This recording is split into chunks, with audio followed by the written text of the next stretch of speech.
Vamos a continuar el día de hoy con la carta a los romanos, que es lo que hemos estado desarrollando durante todo este año.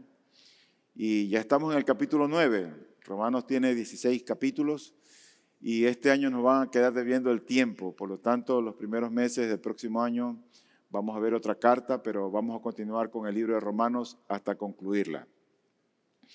Y una de las cosas que hasta ahora nosotros hemos visto es el hecho de que Dios es soberano para elegir a sus hijos. Es Él quien se encarga de alumbrar el entendimiento, de cambiar nuestro corazón y de hacer de nosotros nuevas criaturas. Él ha determinado en su sola gracia hacer de hombres o mujeres vasos de misericordia para su gloria. Él tiene esa potestad. Y Él de antemano los prepara para que esos hombres o mujeres seamos instrumentos en las manos de Dios. Uno en esta vida puede ser instrumento o de Dios o del maligno. El Señor dijo en su palabra que los que no están contra nosotros, por nosotros están. Y hay muchos que no están con el Señor y se sobreentiende que si no están con el Señor están en el otro lado. Pero Dios tiene esa capacidad para transformar el corazón, el entendimiento, el razonamiento y cambiar incluso nuestro duro corazón. De hecho, nosotros debemos de recordar lo que Dios le dice a la descendencia de Abraham. En el vientre de una mujer de Rebeca estaban unos mellizos. Y Dios dice en el capítulo 9, versículo 13 del libro de los Romanos: a Jacob amé, pero a Esaú aborrecí. Uno a veces como que dice, pero ¿por qué Dios es injusto? ¿Por qué Dios hace esto si esos niños estaban en el vientre, no habían hecho ni lo bueno ni lo malo? Bueno, es que Dios es Dios. Y a quien Él quiere escoger, lo escoge. Y al que lo quiere pasar por alto, lo pasa por alto. De hecho, Dios tiene esa potestad en su sola gracia y en su misericordia. Y en el mismo contexto, luego Dios le dice a Moisés en el versículo 15, tendré misericordia del que yo tenga misericordia y tendré compasión del que yo tenga compasión. Y finalmente concluye este pensamiento el apóstol Pablo y dice, así que no depende del que quiere ni del que corre, sino de Dios que tiene misericordia. O sea que el llegar a amar a Dios, el llegar a servir a Dios, el llegar a conocer a Dios, no es algo que está intrínseco en nosotros mismos. Mira, si hay algo glorioso que le puede pasar al hombre o a la mujer en cualquier época de su vida, es que pueda decir, yo conozco quién es Dios.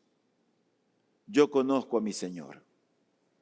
Porque tú puedes venir a la iglesia, pero tal vez no conoces a Dios. Pero Dios nos da esa oportunidad de estar en este lugar, porque lo importante es que tú escuches el mensaje que Él tiene para nosotros hoy. Si nosotros quisiéramos de pronto como anticiparnos a la conclusión del pasaje que hoy vamos a leer, yo lo resumiría en las siguientes palabras. Los forasteros han sido invitados a entrar. Los extranjeros han adquirido ciudadanía. Y los extraños son ahora miembros amados de la familia. Eso es lo que yo quiero ver en esta mañana. Y eso tiene que ver, por supuesto, con el llamado de Dios. El llamamiento de Dios es la única base para la inclusión en el verdadero pueblo de Dios. Si Dios no ha llamado, Dios no ha llamado. ¿Tú recuerdas aquella parábola de las bodas que el Señor habla en el libro de Mateo, en el capítulo 22? Ahí se narra, después de esta parábola que Él menciona, Jesucristo dice una frase muy conocida. Dice, muchos son los llamados y pocos los escogidos. Y Él está haciendo sin lugar a duda una reflexión con la parábola que está en los versículos anteriores. Dios había llamado al pueblo de Israel. Habían sido invitados. ¿Y sabe lo que hizo el pueblo de Israel, no es cierto? Rechazó a Cristo. Así hay muchos al día de hoy. Son invitados a oír la palabra de Dios y tal vez su cuerpo está aquí, pero su mente, su corazón está lejos de aquí. Y el Señor le dice a uno de sus siervos, sal, invita a todos los que encuentres. Los judíos lo rechazaron y ahora Él se vuelve a los gentiles. Pero ocurre que dentro de esa boda había uno que no estaba vestido adecuadamente. No tenía el traje de boda. Tú no puedes ir a una boda en sandalias y pantalón corto y una camiseta BBD. Tú vas a hacer el hazmerreír y la mirada de todos de esa manera grotesca de vivir. Bueno, en esa boda había uno que no tenía el traje correcto. Y lo que el Señor hace referencia ahí es a tener ese traje de la salvación, del entendimiento de quién es el Señor, de quién es Dios. Y como no tenía el traje apropiado y se había involucrado allí, dice el Señor, al fulano, sáquenlo. Y yo espero que en esta mañana, todos los que están aquí, Dios les conceda ese traje apropiado y puedan en su momento tener el traje de la salvación. Porque puede ser que tú solamente seas aquí un invitado. Muchos son los invitados, o muchos son los llamados, y pocos los escogidos. Dice un escritor, lo que cuenta es la gracia, no la raza. Porque los judíos se jactaban de la raza de ellos. Se jactaban de tener los oráculos sagrados, las escrituras. Ellos fueron los depositarios de guardar, de tener la palabra de Dios. Se jactaban de quienes eran, se jactaban de su padre Abraham, se jactaban de Moisés, se jactaban de haber vencido a sus enemigos y poseer la tierra prometida. Y creían que tenían ya el cielo ganado, pero rechazaron a Cristo. Se endurecieron. Y yo creo que eso ahora no ha cambiado. Si lo que vale realmente es la gracia de Dios, si lo que vale es el llamado de Dios, entonces como la gracia es realmente un regalo, Él puede dar ese regalo de gracia a quien Él quiere. Y tal vez en esta mañana Él quiere regalarte esa gracia, la gracia de la salvación para ti. No es suficiente con venir a la iglesia. No es suficiente con tener tu cuerpo aquí en esta mañana. Lo importante es que si Dios te está llamando hoy, tú no endurezcas tu corazón y no vaya a ser que rechaces a Cristo. Y Él puede llamar a la salvación a gentiles, así como a judíos, como Él quiere. Y eso lo afirma la Escritura en el capítulo 9, en el versículo 24. Él dice así, es decir, nosotros, está hablando Pablo, que era un judío, es decir, nosotros a quienes también llamó, no solo de entre los judíos, Dios lo había llamado a él. ¿Llamado a qué? Llamado a salvación. Para que algo diferente de lo que la gente comúnmente hace en esta vida. Pablo fue llamado el apóstol a los gentiles. Pablo iba de lugar en lugar y predicaba el evangelio. Una misión especial. Pero dice luego el texto, no solo de entre los judíos, sino también de entre los gentiles. Ahí está el llamado a uno y a otro. El título del sermón para el día de hoy es Pueblo mío, hijos del Dios viviente. Quiero que vayan conmigo al libro de Romanos, al capítulo 9, del 24 al 29, donde dice la palabra del Señor lo siguiente. Escribe el apóstol Pablo y dice, es decir, nosotros a quienes también llamó, no solo de entre los judíos, sino también de entre los gentiles. Como también dice en Oseas, a los que no eran mi pueblo llamaré pueblo mío, y a la que no era amada, amada mía. Y sucederá que en el lugar donde se les dijo, ustedes no son mi pueblo, allí serán llamados hijos del Dios viviente.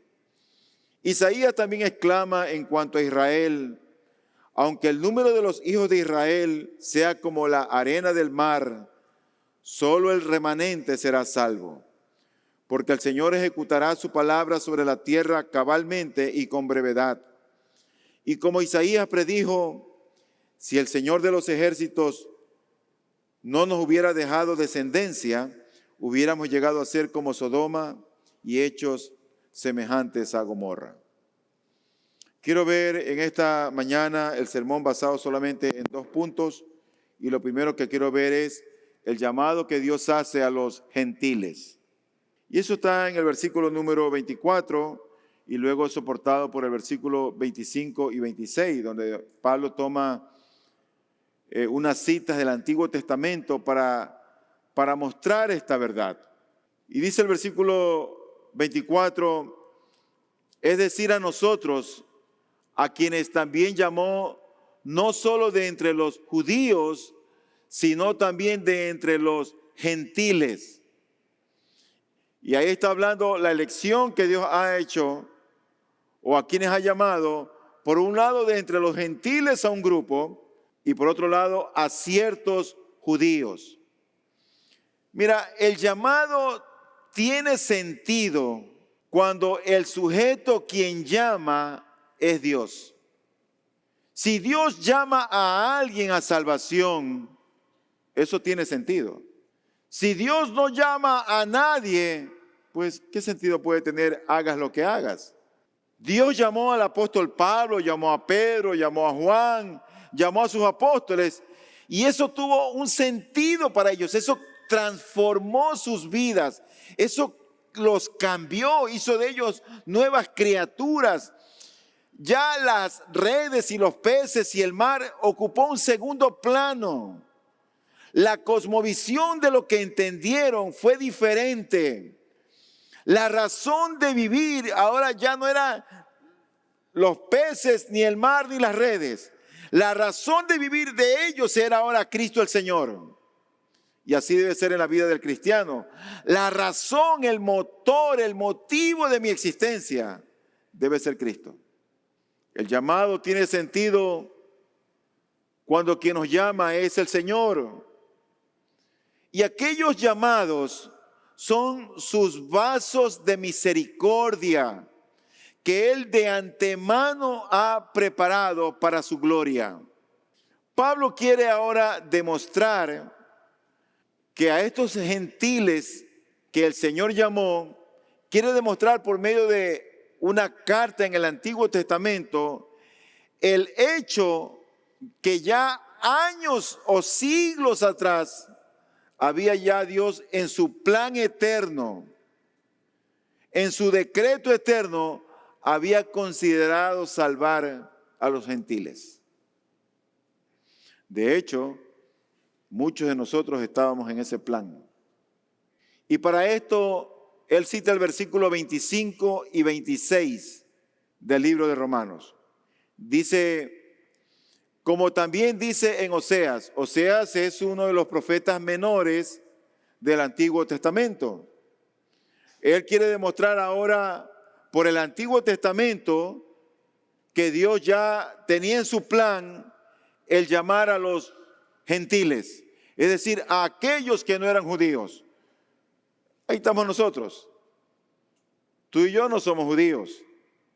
Dice, como también dice en Oseas, a los que no eran mi pueblo, nosotros, a los que no eran mi pueblo, llamaré pueblo mío. Y a la que no era amada, amada mía. ¡Qué misericordia de Dios! Todo el plan, cuando tú lees el Antiguo Testamento, parece que el Señor está casado con Israel. Bueno, de hecho, Él había hecho un pacto con Israel. Las otras naciones eran simplemente las otras naciones. Israel era la niña de los ojos de Dios. Sin ser un pueblo, Él hizo de ellos un pueblo formidable que llegó a ser la luz del mundo, la luz del universo. Eso era Israel para ellos. Sin embargo, hay ciertos destellos donde Él salva a algunos que no eran judíos. Por ejemplo, ahí está una prostituta llamada Rahab. Cuando van los espías a Jericó, ahí está esta mujer que creyó en el Dios de los judíos. Ya hay ciertos destellos que Dios también está interesado en aquellos que no eran judíos. Y qué bendición oír estas palabras. A los que no eran mi pueblo, llamaré pueblo mío. Pueblo de Dios, pueblo del Creador, pueblo del Señor. Y a la que no era amada, amada mía. Versículo 26. Y sucederá que en el lugar donde se les dijo, ustedes no son mi pueblo, allí serán llamados hijos del Dios viviente. Imagínate un grupo de gente, todos aquellos que no eran judíos, no eran pueblo de Dios, y le dice, ustedes serán mi pueblo. No eran amados por Dios, ustedes son amados míos. Y como dice la Escritura, a ellos serán llamados o conocidos como hijos del Dios viviente. ¡Qué bendición! Ahora, la cita del versículo 25 del libro de Romanos, capítulo 9, viene del libro de Oseas, Oseas 2:23. En Oseas 2:23 leemos lo siguiente. La sembraré para mí en la tierra y tendré compasión de la que no recibió compasión, y diré al que no era mi pueblo, tú eres mi pueblo, y él dirá, tú eres mi Dios. Ahí está tomando el apóstol Pablo esta cita de Oseas. Y creo que es muy importante que entendamos esta cita, porque esta cita en particular no se está refiriendo en el contexto del libro de Oseas a los gentiles. Se está refiriendo al grupo de judíos del norte de Israel. Sin embargo, el apóstol Pablo la aplica a los gentiles. Y en el versículo 26 del libro de Romanos, capítulo 9, en ese versículo, él toma ahora la cita de Oseas, pero de Oseas 1:10. Y en Oseas 1:10 dice lo siguiente. Pero el número de los israelitas será como la arena del mar, que no se puede medir ni contar. Y sucederá que en el lugar donde se les dice, no son mi pueblo, se les dirá, son hijos del Dios viviente. Una vez más, aunque se trata de la tribu del norte de Israel, el texto que habla aquí en el libro de Oseas, Pablo la está aplicando en el libro de Romanos a los gentiles. Mira, querido hermano y amigo, el llamado misericordioso de Dios los hace pasar de cierto grupo que no eran el pueblo de Dios, que no eran amados, a ser su pueblo y a ser amados por el Señor. Por eso que Él los llama ahora hijos del Dios viviente. Y eso es todo cristiano o cristiana. Es un hijo del Dios viviente. Pero para poder comprender un poquito el contexto de la condición del gentil, o de aquel que no es judío, uno debería recordar lo que antes éramos de venir a Cristo. Y esto es lo que dice el apóstol Pablo cuando él escribe a la iglesia de Éfeso en el capítulo 2, versículo 12. Y él dice así: recuerden que en ese tiempo ustedes estaban separados de Cristo, nosotros, excluidos de la ciudadanía de Israel, nosotros. No teníamos nada que ver con Israel. Extraños a los pactos de la promesa. Dios no hizo un pacto con nosotros. Dios había hecho un pacto con Israel. Nadie conocía aquello, porque el pacto Dios lo había hecho con esa nación. Y estábamos extraños no solamente a los pactos de la promesa, sino que además no teníamos esperanza. Y estábamos en este mundo sin Dios, sin esperanza eterna. Esa es la condición que deberíamos nosotros de recordar antes de venir a Cristo.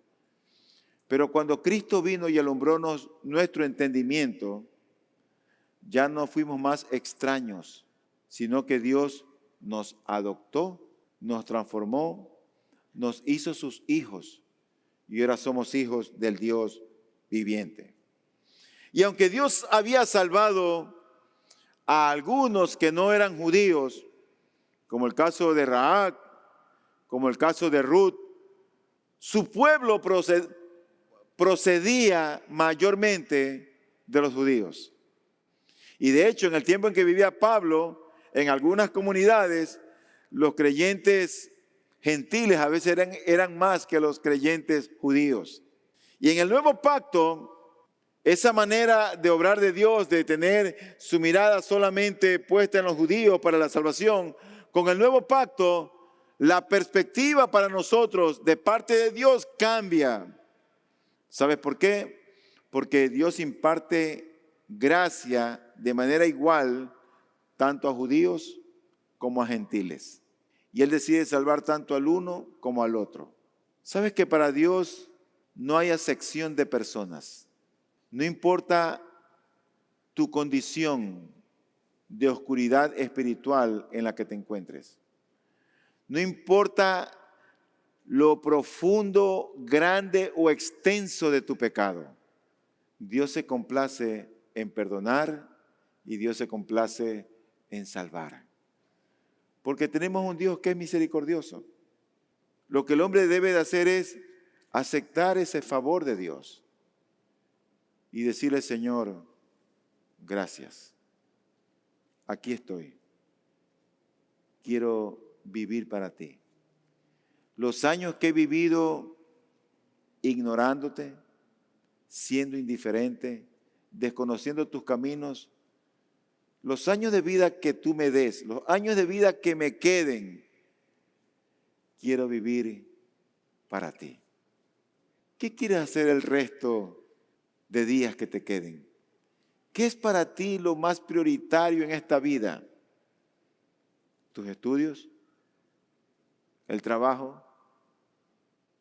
¿Tu familia? ¿Qué es lo más prioritario para ti? ¿El deporte? Si esos son tus prioridades están equivocadas y erradas. Porque el fin principal del hombre es glorificar a Dios y gozar de Él para siempre. Si tú vives esta vida disfrutando de Dios, vas a entender lo que significa tener vida y vida en abundancia. Cuando el centro en tu vida no es el Señor, tu vida es como nadar contra corriente. La vida se te vuelve amarga y frustrante y dolorosa y penosa. Y uno entiende, cuando Dios alumbra nuestro entendimiento, que cuando algo no sale bien, conforme nosotros lo hemos esperado, es porque Dios así lo ha querido. Que cuando Dios cierra una puerta, por algo ha de ser. Dios tiene sus planes y propósitos que muchas veces no entendemos. Entonces, el Antiguo Testamento, por los textos que hemos leído en Oseas, nos confirma la inclusión de nosotros los gentiles en el plan redentor de nuestro Señor, en el plan redentor de Dios, en el plan salvífico que Él tenía para la eternidad. Ya Dios tenía contemplado no solamente a los judíos, sino también a nosotros los gentiles. Ahora, si Dios abrió el abanico para que los gentiles seamos salvados, ¿por qué Dios no acepta a todos los judíos? ¿Por qué entonces toda la nación de Israel no es salva? Si con esta nación Dios hizo un pacto, si Israel era la niña de sus ojos, si levantó de ahí profetas, patriarcas, les confió la palabra del Señor, ¿por qué entonces Dios no salva a todos los judíos? Eso me lleva a mi segundo punto. Dios llama a algunos judíos, no a todos, a algunos. Y eso también está dentro del plan soberano de nuestro Dios. Para esto nos vamos al versículo 27 al 29, donde el Señor dice lo siguiente. Isaías también exclama en cuanto a Israel. Ahora es Israel. Aunque el número de los hijos de Israel sea como la arena del mar, o sea, abundantes, incontables, solo el remanente, grupo pequeño, el remanente será salvo. ¿Salvo de qué? Salvo de la ira venidera, salvo del juicio eterno. ¿Sabes que el regalo más precioso que un mortal pueda tener en esta tierra es el regalo de la salvación del alma? No importa cuántos títulos académicos el hombre pueda obtener, no importa cuánta riqueza o fortuna el hombre pueda tener, no importa cuán bien te vaya aparentemente en la vida, si no tienes a Cristo en tu corazón, no tienes nada. Nada. Como dijo un escritor, lo único que puedes tener es dinero. Pero si no tienes a Cristo, no tienes nada. Ese escritor dijo, son tan pobres, pero tan pobres que lo único que tienen es dinero. Y cuando se trata de la salvación de los judíos, el Señor siempre está hablando de un remanente, porque los judíos rechazaron a Cristo. De hecho, todos los planes en el Antiguo Testamento, tú te das cuenta que a muchos se los tragó la tierra, porque se rebelaron contra Dios. A muchos de esta nación el Señor les envió juicio, porque rechazaron a Dios. Ten en cuenta y considera tus caminos. Considera la vida tuya. Ten en cuenta eso. El remanente, ese grupo pequeño de judíos, era realmente un testimonio de juicio por un lado y de esperanza por el otro, para el mismo pueblo de Israel.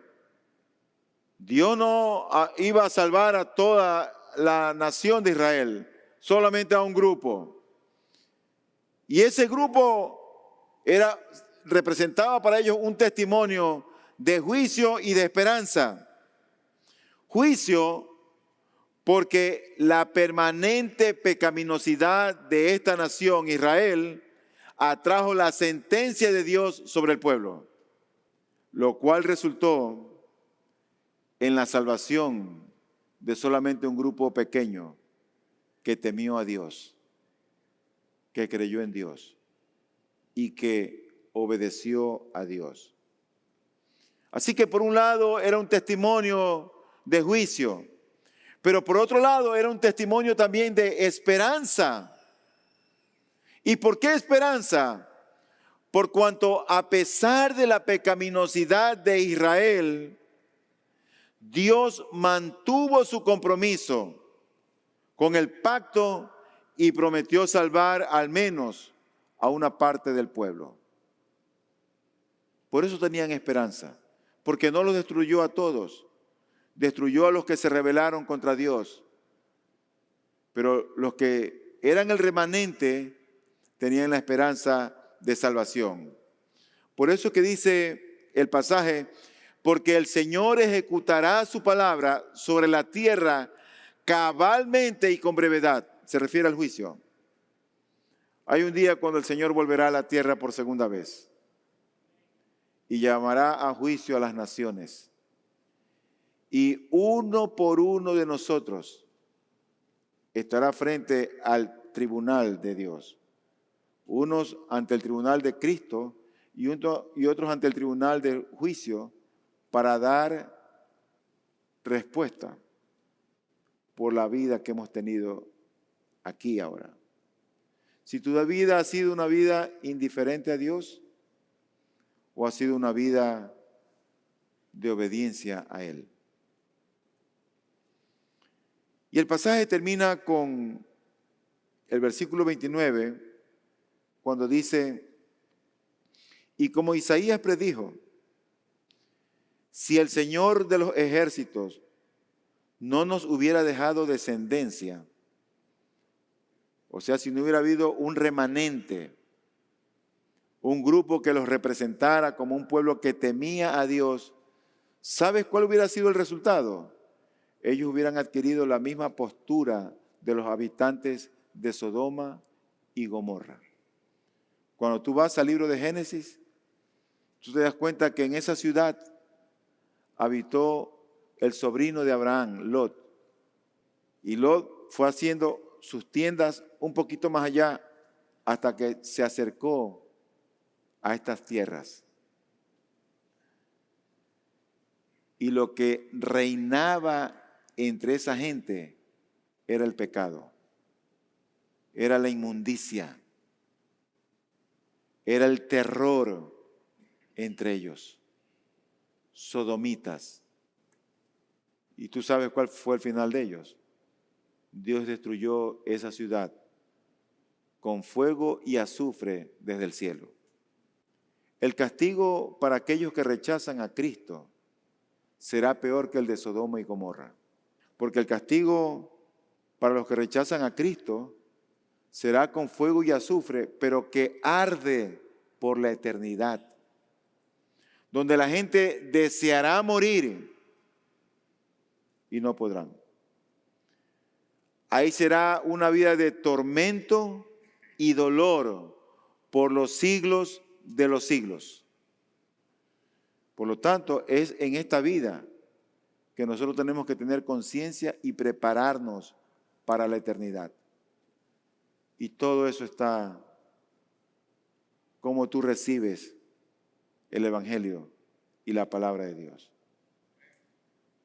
No vaya a ser que tú actúes como los judíos que rechazaron a Cristo, sino más bien yo espero y anhela mi corazón y oro a Dios que todos ustedes los que están aquí lleguen a ser como el remanente, como ese grupo pequeño que rindieron sus vidas al Creador y entonces tuvieron esperanza y fueron llamados hijos del Dios viviente y fueron llamados amados míos o amada mía, y que Dios pueda salvar conforme a sus decretos eternos. Vamos a orar.